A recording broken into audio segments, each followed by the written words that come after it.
It was like drowning in tepid water. That was the worst.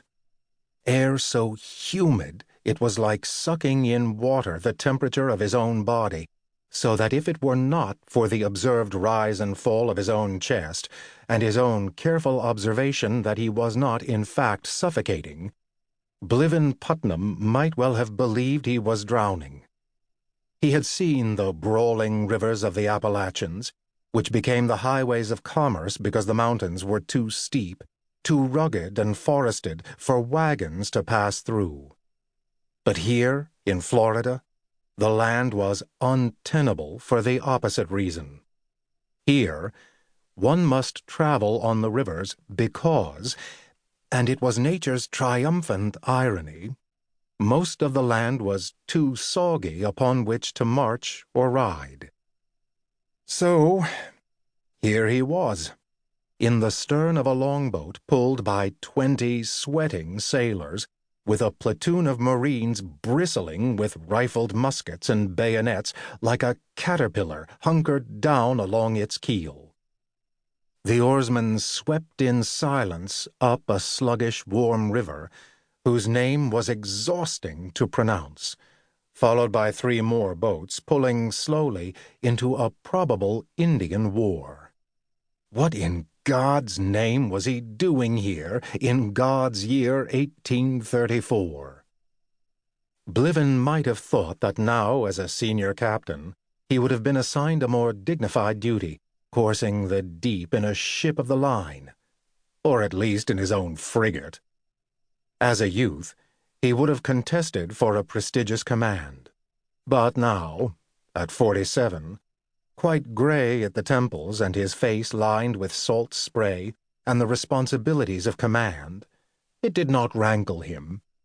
He had set out as a boy to see the world, and now he had done so to his satisfaction.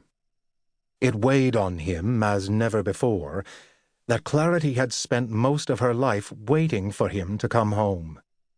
He wanted to see his boys. Ben was 17 now, and in his first year at Yale College.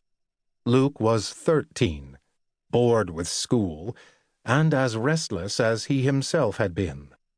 Perhaps there was still time to be a father to them, and not just some distant memory of awe and a uniform. Bliven would not say that he was tired of the Navy, or of command, or of his life. He knew well that in the pecking order of naval officers, it was his own lack of avidity, his lack of competitiveness for a major command that worked against him. That was well. He was content. The United States now deployed the Navy of a major power, and the officers' ranks were full of peacocks to strut and peck at each other. Abruptly, he belayed that line of thinking. He should not mock, he scolded himself, for there were fine officers among that top line of command. Isaac Hull, Jacob Jones, and some other old hands were still vigorous and at their duties as they entered their old age. John Downes, now an impeccably experienced Commodore, had just taken the fine frigate Potomac, with her 44 long 32-pounders to Malaya, and taught those pirates the lesson that Bliven had lacked the firepower to do in 1820.